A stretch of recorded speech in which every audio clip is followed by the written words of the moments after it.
Okay. Hi, everybody. Welcome to the museum. Hello to everyone watching online. My name is John Schneider, and I'm the museum administrator here at the museum. Thank you for coming. This is our first art chat for this exhibit, Darker Shades of Red. Art chats are a new program that we're piloting and bring experts from the college and the surrounding community to the museum to enlighten members and other community members, especially students. We're so lucky to have a great deal of experts here at the college, and one is going to speak to us today. We're joined by Professor Susie Weissman. She's been at the college for over 20 years, and she's currently in the politics department here at the college. And she's going to speak to us about the first socialist revolution. Thank you. Welcome. Thank you. Thank you for coming on this, I guess, cold day prior to the rain. And I'm really pleased to inaugurate, this year's art talks. And I had a chance to go around and look at the posters. It's the Cold War, the Dark War period. And when I agreed to do this a year ago, that's what I thought I was going to talk about, which is, the sort of propaganda war through art. But then, this last year was the centenary of the Russian Revolution. So I was being asked to speak and write everywhere on what the revolution meant. And I thought, given that we know so little about the Soviet Union and what happened, or we know it just through the lens of what we're taught on this side of the bipolar world that existed for for the second half of the 20th century, then I want to kind of expose the excitement of that revolution and celebrate it, and then talk a little bit about what happened to it. And I have a paper. I'm going to bounce off it, read slightly, and then we'll open it up for questions. And hopefully, like I always tell my students, I hope to offend everybody here when I say, and if I don't, well then I've done something wrong. Do not be afraid to completely challenge all of it. Having said that, the Russian Revolution of October 1917 opened up a whole new historical epoch, and I think it was the pivotal event of the 20th century, and everything thereafter, it was either inspired by it or in reaction to it. But it was greeted with enthusiasm by workers all over the world. Never before had workers come even close to winning power, except maybe at the Paris Commune, but that was in one city in Paris in 1871, and it was crushed. And many had participated in political life in all of the social democratic parties of the time in Western Europe. But now, in Russia, a giant country in the world, the revolution was an actuality, not simply a hope or a threat. And this big country broke away from international capitalism. And it's almost impossible today to imagine the intoxicating power of that moment. I wrote a biography of one of the revolutionaries from that generation, Victor Serge, and he said, the period was one where life is beginning anew, where conscious will, intelligence, and an inexorable love of mankind are in action. How many of you have seen the film Reds from 1980? Remember Reds? Well, there's a scene in it, and I really highly recommend it, and I've told my students to watch it. There's a scene in it where one of the witnesses, because he's one of the first filmmakers to use actual witnesses from the period, and one of the witnesses captured the joy of the moment and described that when he heard that the revolution was successful, he goes, down with the Tsar. I danced through the streets of New York all night. And that kind of really encapsulates what this meant for workers in the world who were mobilizing, who were pushing for broader rights and progressive reforms. And here all of a sudden, workers on the other side of the world overthrew the Tsar. So they greeted this with jubilation, and it represented their broadest aspirations. And in the frontline cities of Russia, from Petrograd to Moscow, Tashkent, Kazan, and the provinces from Tula to Tambov, all the others as well, I don't need to mention them. And in the networks of railroads across the country, there were hundreds and thousands of workers, peasants, and soldiers who took their fate into their own hands. And they organized collectively at the level of industry, agriculture, and the garrisons, and they formed committees and councils. They developed their politics and their leaderships, and their power to fight their employers and the state, and all at the same time. And in the process, they created some very innovative forms of self-rule and workers' democracy. These were workers' councils, and there were peasant councils, and there were soldiers' councils, student councils, apartment councils. Wherever people got together, they'd form a council. And the Russian word for council is Soviet. So that's where we get Soviet from. It comes from the word of council, and the idea was council democracy. And it was a new form of workers' self-organization. And it's important to realize that it was born spontaneously, and it blossomed independently from the existing political parties. They made their first appearance, the Soviets, in 1905, in what was the first of the 3 revolutions in Russia. And they were swiftly adopted as organizing tools by workers everywhere, all around the globe, as a new higher form of political organization for the working class. So even in the sit-down strikes in the coal fields and auto factories in the United States, they created their own strike committees and then councils, and they called them councils, just like the Soviet ones. And this was a historic reversal and a significant step forward for concretizing democracy, because it meant that the parties had to compete for the allegiance of the workers, and they had to do it in a common political arena. So revolutionary organizations couldn't just declare that they were the leaders and tell the workers to follow them. They had to earn their workers' majorities, and the workers were making the parties their instruments rather than the reverse. And this pattern of political advance would characterize the whole period and the revolutions of 1917. So then we get to the 2 revolutions of 1917, and they take up where the revolution of 1905 left off. And it was from start to finish a story of workers' and peasants' initiatives in their own direct self-interest. I didn't mention much about 1905 because I don't want to use up all of the time, but it was defeated after a spectacular year of strikes and the biggest general strike in human history up until that time. But what came out of 1905, apart from the repression that followed, was that workers learned that they could fight their oppressors and that they could organize collectively. And this was a huge boost to their confidence and to their willingness to go forward. And so in the process of the next several years, they began to build their own power. And so in February of 1917, we're just on the last day of February now, so it's exactly 101 years ago. Just like 1905, it was spontaneous strike action. This time, and I think this is really significant, it was the women who started it. Women textile workers started the revolutionary process. And striking women in Petrograd, which was the frontline city of the revolution, one of the main cities, now it's called St. Petersburg, they left the factories and took to the streets, and they demanded bread because they were hungry. And why were they hungry? Well, because of all of the Tsar's policies, but also because of the privations of war. It was World War I. And they were joined immediately in the streets by workers from nearby metal factories, engineering factories, and they were marching in solidarity, singing the same songs, having the same demands, and they carried banners to mark International Women's Day, because the February Revolution in the old calendar that they used in Russia at the time actually took place on March 7th, which was International Women's Day.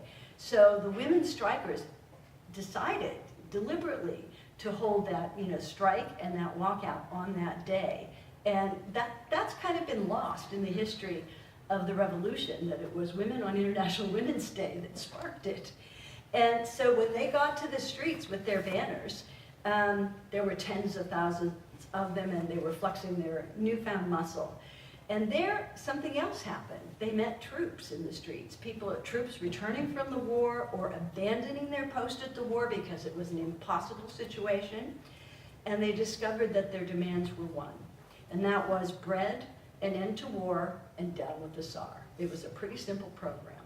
And by the next day, their numbers had grown to hundreds of thousands, and it seemed like barely a moment later that they overthrew the autocracy, which was the Tsar and his regime, and set the stage for celebrations everywhere of a new democracy of free workers such as had never before been seen.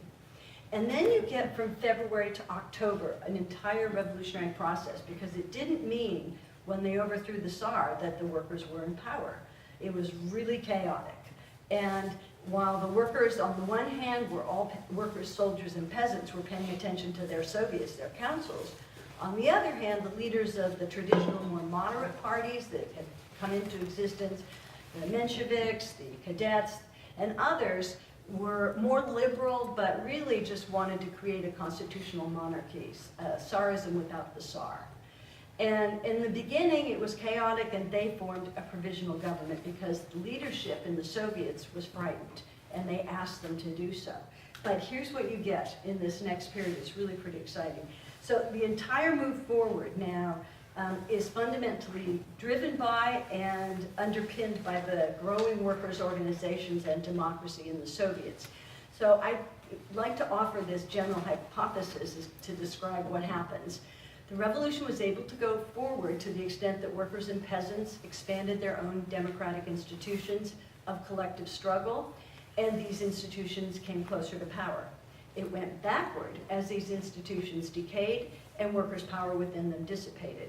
The revolution was able to blossom and bear fruit so long as these bodies were able to strengthen, sustain, and reproduce themselves. And it reached its high point following the insurrection when for the very first time another class came to power, organized collectively in these profoundly democratic institutions, councils, enacting the most radical program ever imagined. The revolution ceased to extend itself or plumb greater political depths only when the institutions of workers' democracy, the Soviets themselves, were weakened and workers' power was progressively curtailed.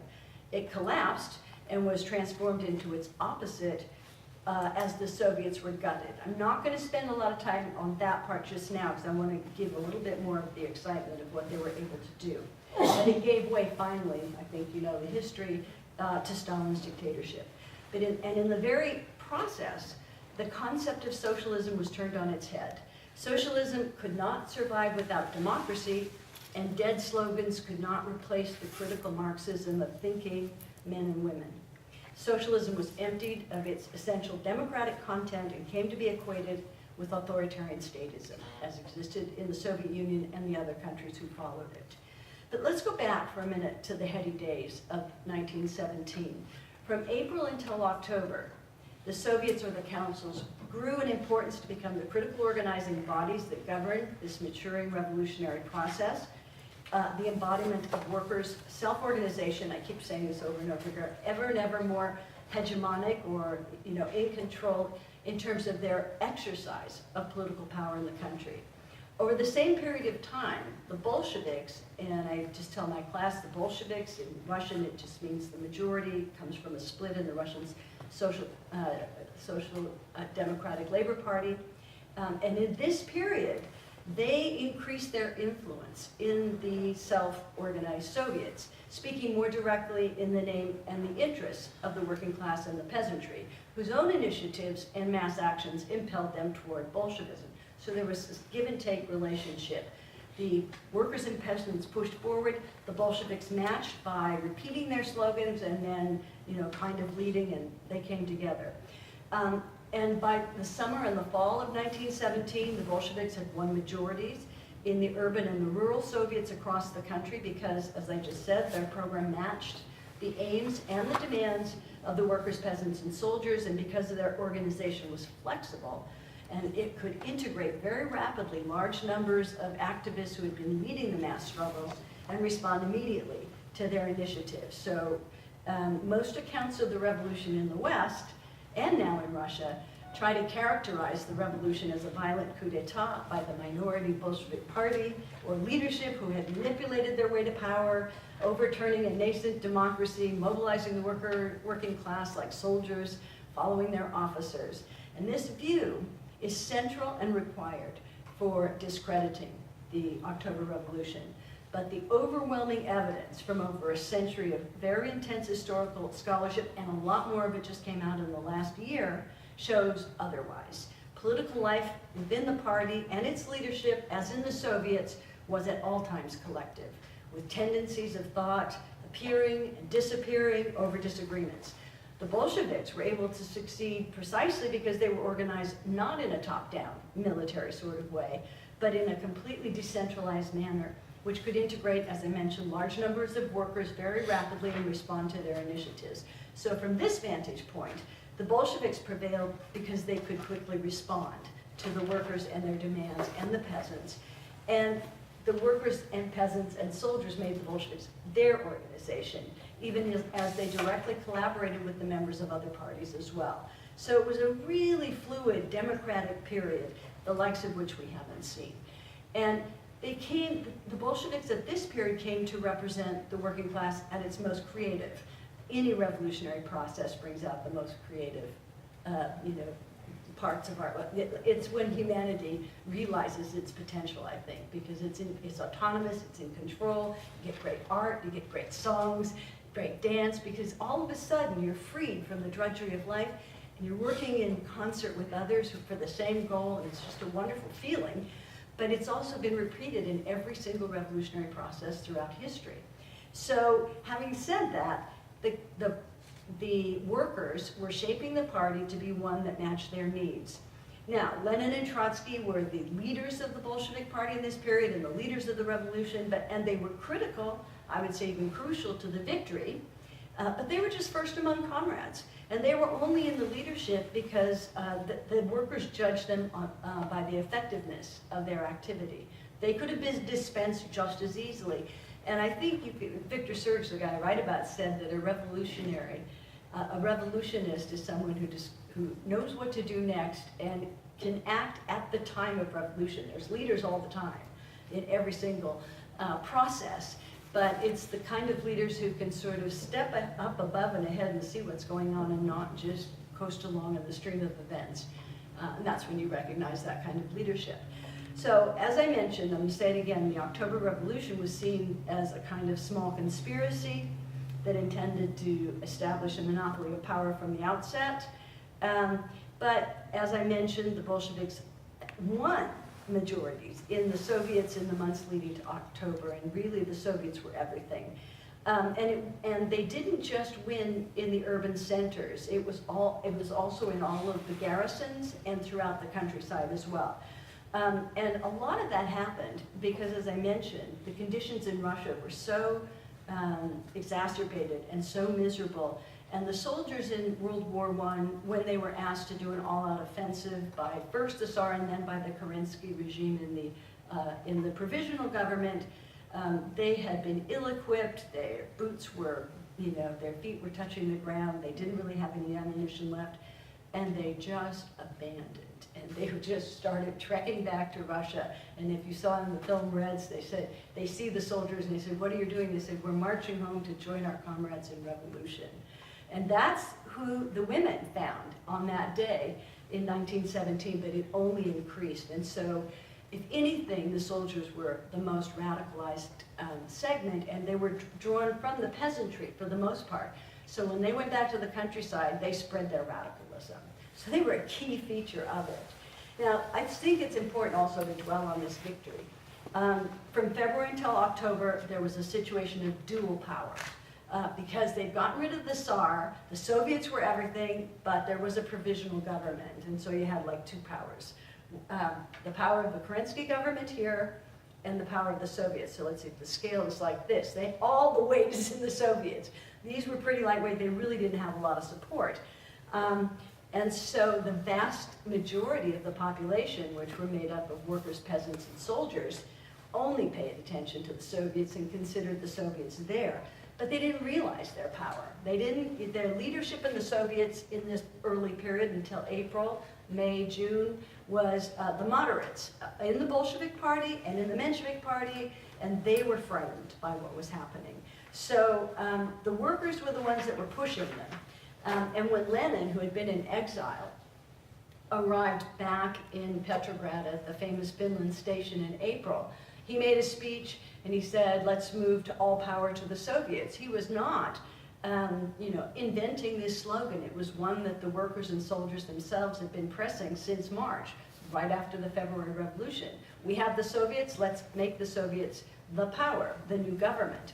And in fact, the sailors at Kronstadt, which was the famous, Navy garrison that was the first in the revolution, refused to recognize the provisional government as soon as it had been declared. And revolts began to break out all over the Russian Empire. Peasants seized their landlords' granaries and burned down their houses. Within the cities, the cry for all power to the Soviets was growing more and more and more. Victor Sturge tells this story from Kazan, where the October insurrection triumphed before it was even begun at the end of the month in Petrograd. And he recounted a dialogue between two militants in Kazan, and he said, one asked the other what would have happened if the Soviets hadn't taken power in Petrograd, making what they had done in Kazan, realized. And he said, well, we couldn't refuse power. The garrison wouldn't let us. And so the first guy said, well, Moscow would have rubbed you out. And the other guy says, nope, you're wrong. Moscow could never have gotten past the 40,000 soldiers we had, entering into Kazan. And then on the 22nd of October, 1917, the day that the Petrograd Soviet, the largest one, met, and this meeting turned out to be a plebiscite on the insurrection and the revolution. There were mass meetings and a tremendous mobilization. Every hall in the city was filled to capacity. John Reed, the American journalist from Portland, was there, and he took notes. And if you've ever read his book, 10 Days That Shook the World, it's kind of like a daily chronicle of the events, and it's really one of the best. And he said, he was taking notes, and he said that it seemed like the people around him were in ecstasy. And Trotsky came to the podium, and he read a resolution to the effect that they were ready to fight for workers and peasants to the last drop of their blood, and asked who was in favor. And Reed said, the innumerable crowd raised their hands as a single man and kept their hands raised. Trotsky said, let this vote be your oath. You swear to give all your strength to support the Soviet, which undertakes to win the revolution and give you land, bread, and peace. The crowd approved and took the oath. The scene was repeated throughout the city. Thousands, then tens of thousands, then hundreds of thousands, and in fact, this was the insurrection. The actual insurrection took place 3 days later, or 3.5 days later, somewhere between the 25th and 26th on the old calendar, which is why today it's celebrated on November 7th, because they switched calendars to match ours afterwards. And the revolution itself was really anticlimactic, at least in Petrograd. Trotsky had once said that a revolution is a fight for the army. The side that gets the army wins. So if the army doesn't turn its weapons on you, and they come to join you, who's going to fight? Who's going to fight for this small little provisional government? Or who would have fought for the Tsar? So whole garrisons of the army were with the Bolsheviks and with the revolution. And then the Bolsheviks themselves had created this kind of militarized force that they called the Red Guards. In reality, the Red Guards were elected in the Soviets. They tended to be women, young kids, sometimes men, and they were sort of workers with a rifle slung around their shoulder, but they were going to be the front guard of the revolution.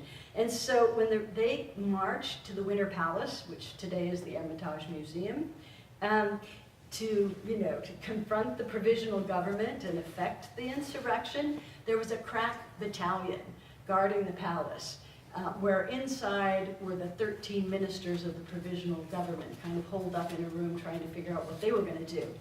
And the crack battalion in the front just crossed over to the revolution, so we're with you. And then there was a women's battalion that was supposed to be protecting the provisional government, and they did the same thing. They came over to the side of the revolutionaries, and they were all welcomed.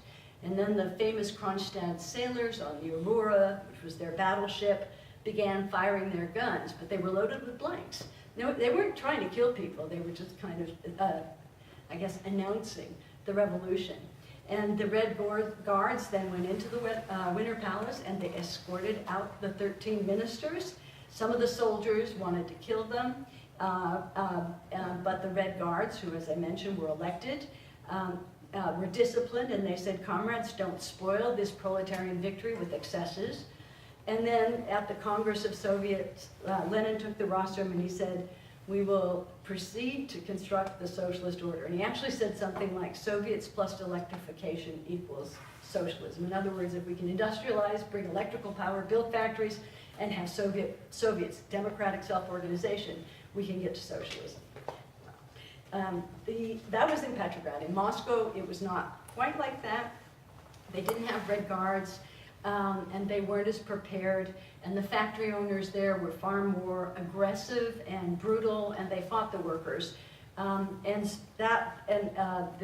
street battles in Moscow lasted 6 days, and several hundred died before the White Guard surrendered. And typically, when they surrendered, they were set free so long as they promised not to take up arms against the new government, and they were guaranteed their safety.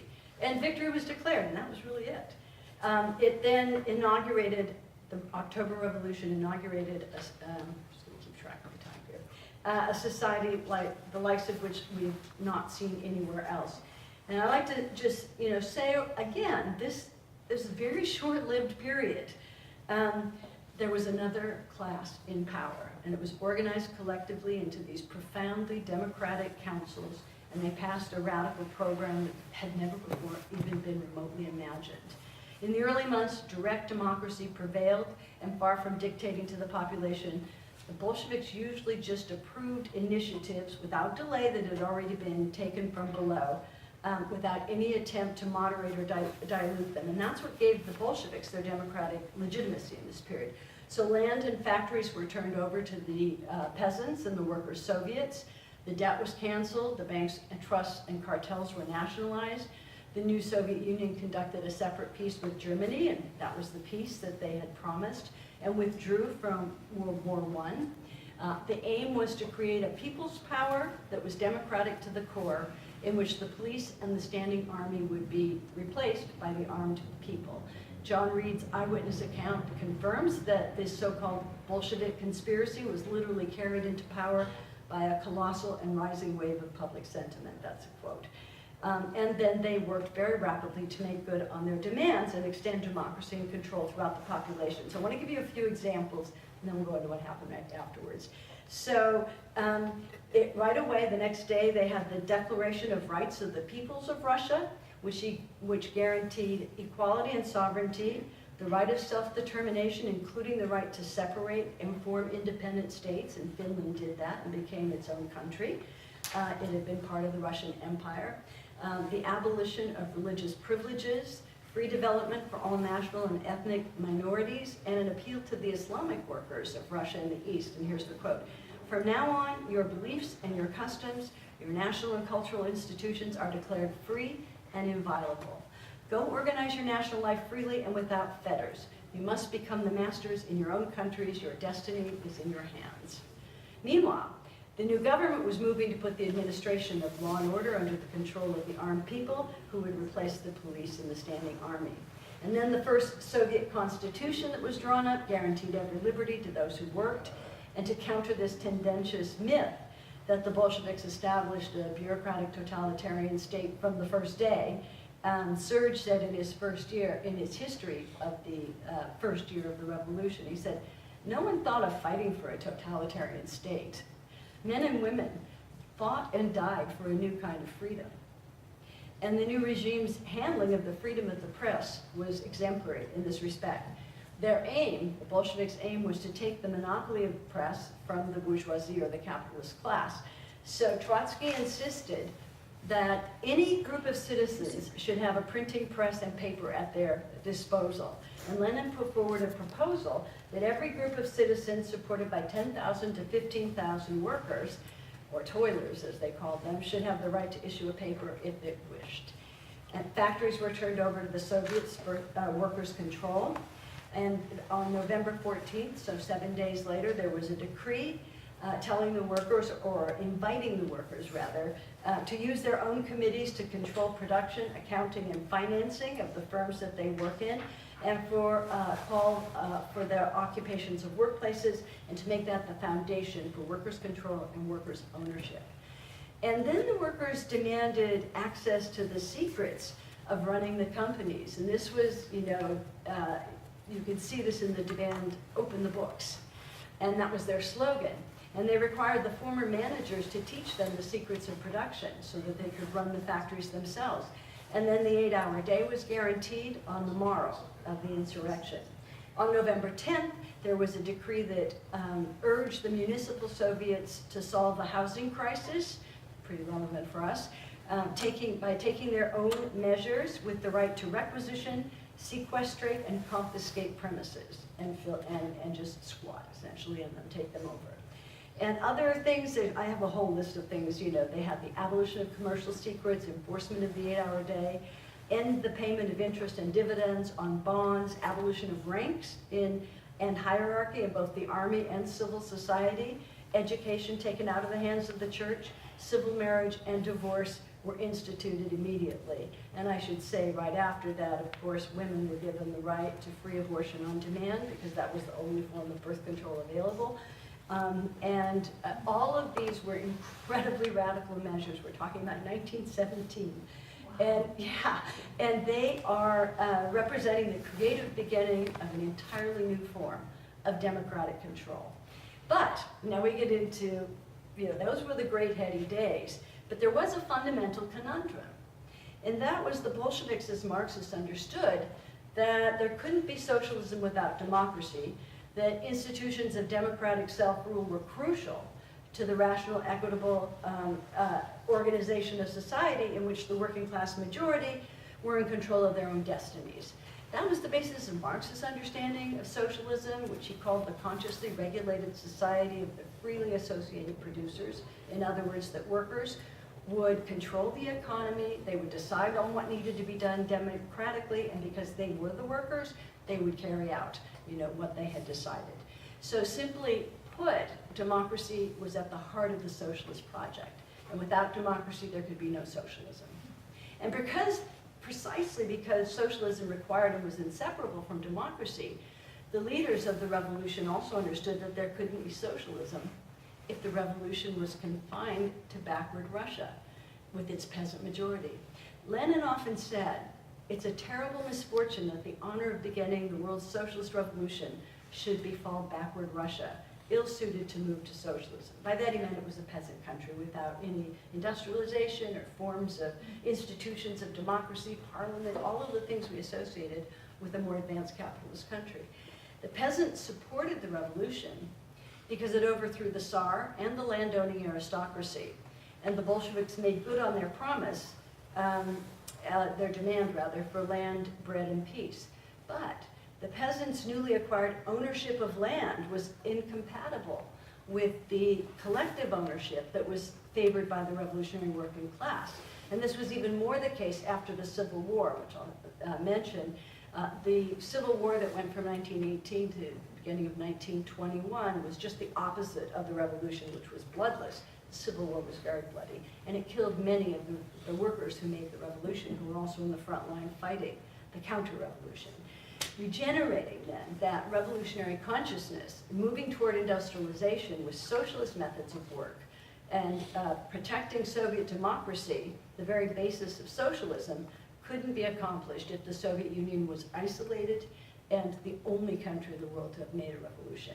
They would have to spread to other countries where capitalism was more developed and where workers were closer to being the majority and had already developed institutions of democracy.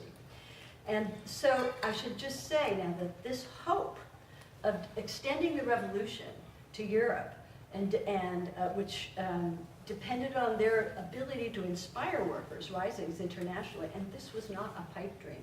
In 1919, there were at least 7 insurrectionary general strikes across the world. Militant workers all over the West saw the Russian working classes speaking for them.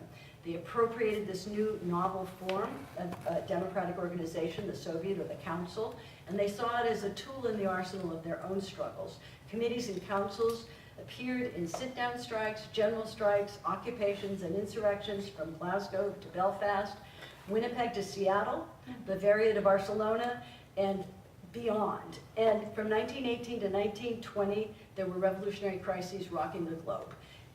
And these insurrectionary general strikes that occurred with Soviet or Council power were inspired by the Russian Revolution and aimed to extend it to Europe and the Americas and beyond. But, as we know, the German Revolution, 1918 to 1923, went down to defeat the Finnish and Hungarian communes, 1918, 1919, and were defeated, and all the insurrectionary strikes that I mentioned went down to defeat.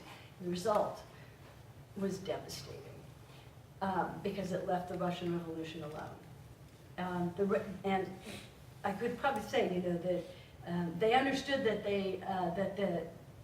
they were the weakest link in world capitalism, and if they broke away, they thought workers would join them. But what happened instead is that the chain reformed and left the link on its own.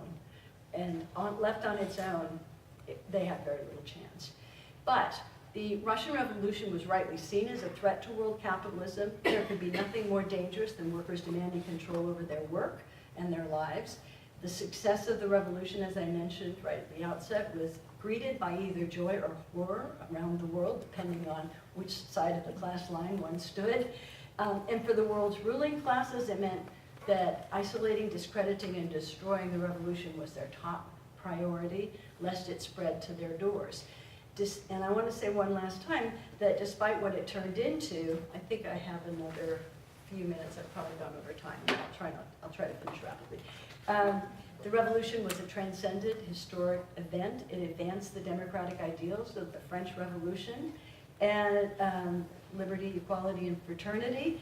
And it sought to extend them by deepening democracy into the realm of the social economy, and had the goal of ending exploitation, abolishing wage labor, and dismantling hierarchy. So long as the revolution could succeed with some autonomy, it could inspire greater support at both home and abroad. The world's leading capitalist regimes redoubled their effort to destroy its inner life and dynamism and left it to decay of its own accord, even as they sustained permanent pressure on it from the outside.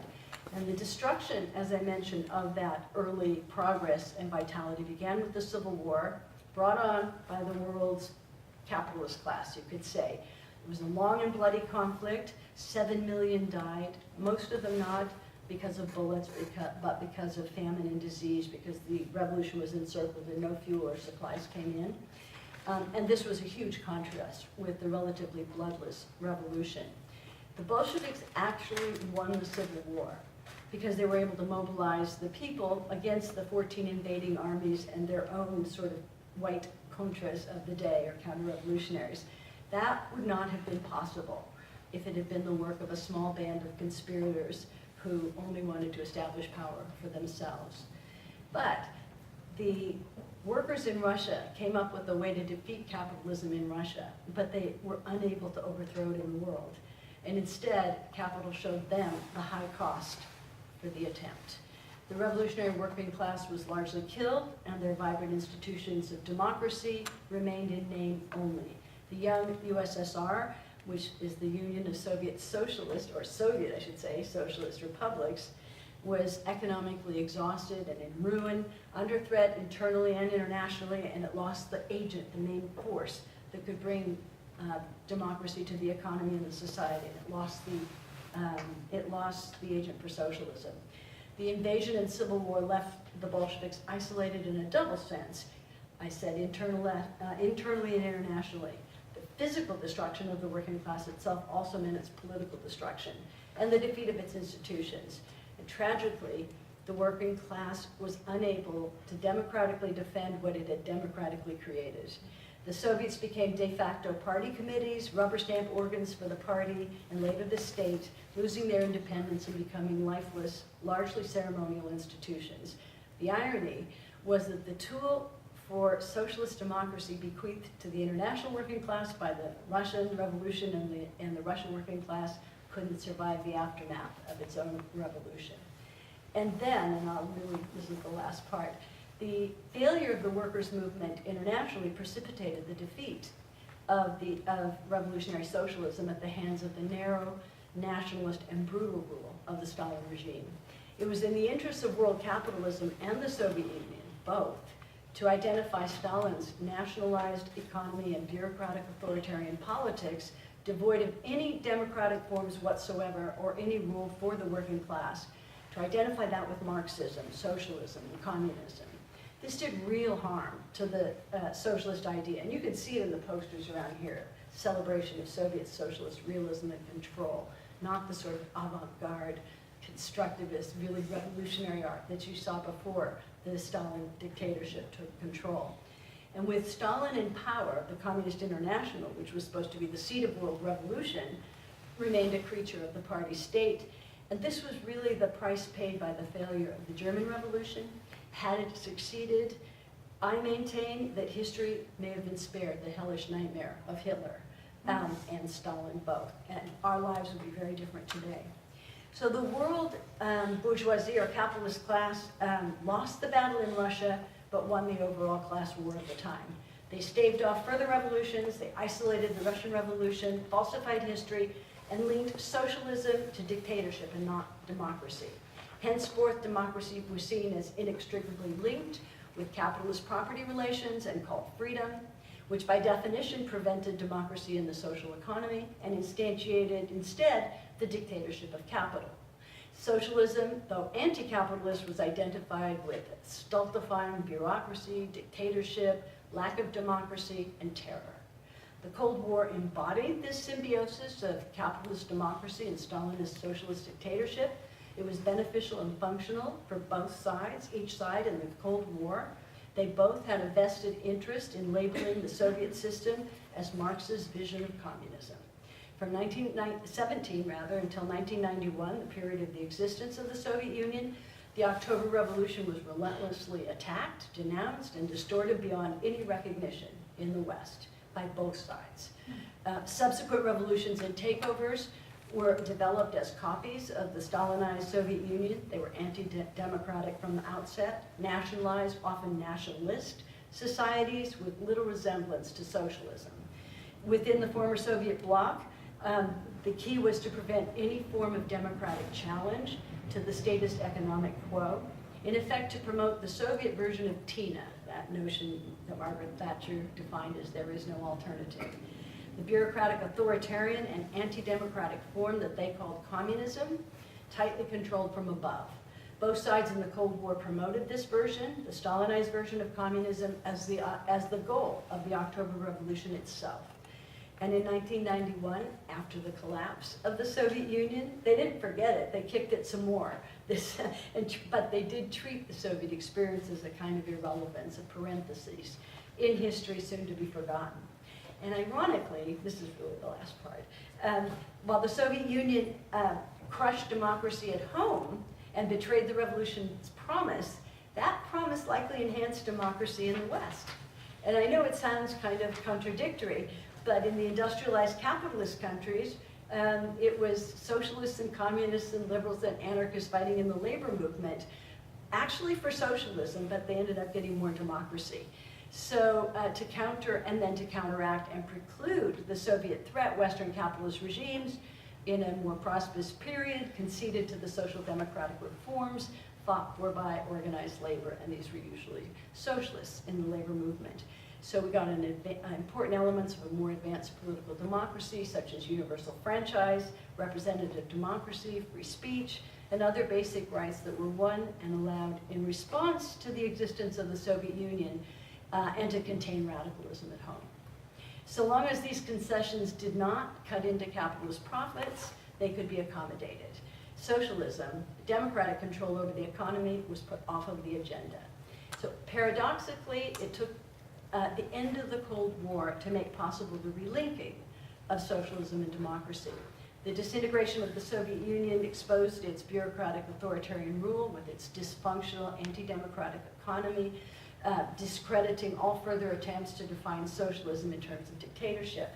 The extreme and growing inequalities, on the other hand, of capitalism under the thumb of the 1%, have in turn obliterated any notion that the system could enable the democratizing of the economy. You can see that with the growth of right-wing populism, the attacks on the unions that continue, lots of different ways. So, but this opened the way for broad acceptance for the first time in almost a century of the socialist idea. And millennials, in their majority, think that socialism, and in particular the necessity to democratize the economy, is preferable and are in favor of it. And it was realized in embryonic form by the candidacy of Bernie Sanders here, Jeremy Corbyn in Britain in 2016. That would have been unthinkable at the height of the Cold War. Just think about that. If anyone had to proclaim themselves inside the Democratic Party to be a socialist and a democratic socialist, they would have been called pinkos, reds, fellow travelers. They would have been denounced, the red flag wrapped all around them, and they would have been buried.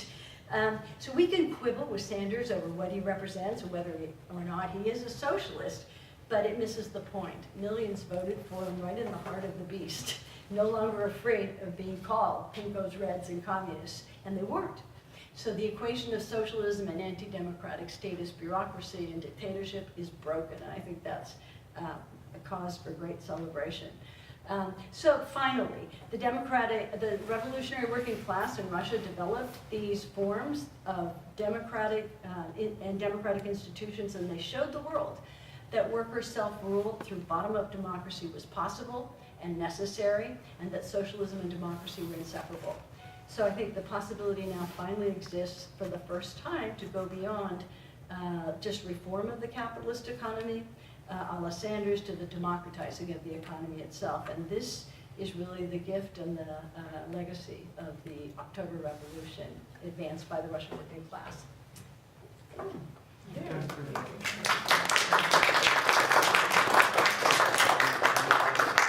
We have time for 2 questions. Yeah. Anybody has any Sorry. questions? Open it up to Professor. Okay? Audience? Yes. Could the October Revolution have occurred without the backdrop of World War I? Without, probably not. I mean, we had the 1905 revolution, and then you had the buildup for the war, which increased the strength of the working class, 1912 to 1914. They were radicalized, they were doing strikes. So I guess the question is whether or not the Tsarist regime would have been so discredited and done all the wrong things. So there's a lot of debate about this, but you could just say that in the conditions that existed, Russia was able to move to revolution. And it's usually in these sort of crisis conditions that you can have that kind of fundamental change. So yeah, I think that there's certainly the war was crucial to it. Anybody else? I have a question. Yeah. So then in some way, would the condition of crisis taint the ethic of the revolution in your viewpoint? I didn't understand. So we're talking about how the violent circumstances, the crisis circumstances necessary for the revolution to happen. Does that taint the revolution? Does the intrinsic connection to the violence taint? Because I mean, But there wasn't violence. I was trying to say that. Well, eventually there was. No, the revolution was relatively bloodless. Right. It was the Civil War that was very violent. Right. And that was the reaction to the revolution, with 14 invading armies from the West, that including the U.S. and Britain and Germany and Czechoslovakia and France and all of these countries that encircled it and didn't let any food or fuel in. And then they armed the former Tsarist whites from the inside and turned on the working class. So your question is, I suppose you could say anybody who attempts social change realizes that they're going to come up against, they're going to fight for their lives in trying to institute social change, because those who have property don't want to give it up without a fight, obviously. So, but if you do your work, as Trotsky said, if you win over everyone to your side, patient organizing, and crucially the soldiers, the army, then those who hold the power in the interests of themselves against the many will have no one to rely on to fight for them. And so in that instance, it's relatively bloodless. And in our day and age, you could say, because we have a developed working class, we don't really have a peasantry per se, might be hard to win over a professional army, but we could, even in the ballot box, gain a majority. But then the question is, how would those who hold, the reins of economic power respond to it? Would they unleash a Holocaust against us? They might, So I think your question is about where does the violence come from? Yeah. Well, because even though the Soviets would not have wanted, I would agree with you there, the Soviets would not have wanted the violence. We know clearly that they were just trying to advance their program. But there was an insistence within the vanguard party to react violently. And I wonder if that was just because of the material conditions that were facing the Revolutionary Party at the time. So are you Would it maybe have been the wrong time for the Bolsheviks to take power, considering the fact that a stabilization period probably needed to happen? immediately after with the material conditions. I would answer it this way. One, I would say that it wasn't really, this is another myth. Lenin talked about the vanguard party in 1902. Right. But by the time they were really organizing, they weren't a vanguard party. They were a mass party that was literally following the workers, but then able to at least listen and put into words and action what they were saying. So it wasn't like a small cabal that was doing this. It was the workers themselves in the Soviets and in the party. Now wait a second, the second part of your question was did they do it at the wrong time? Well, Right. They were completely divided.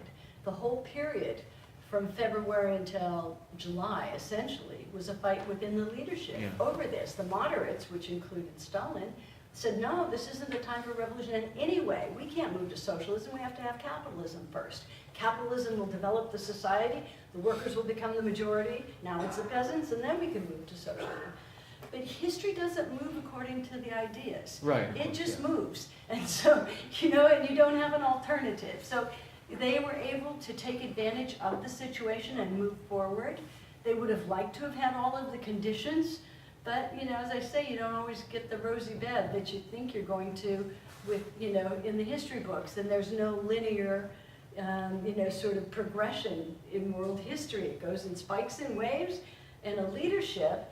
And don't forget, there's one other thing, that they felt that they had to take power because the only example they had of a revolution that they were thinking of was the Paris Commune, and that was mowed down in blood. Right.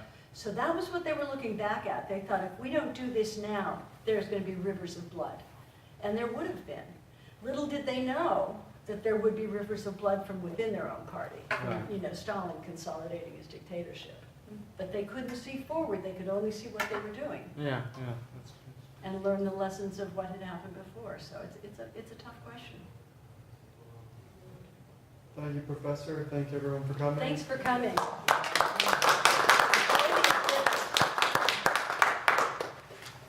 Thank you.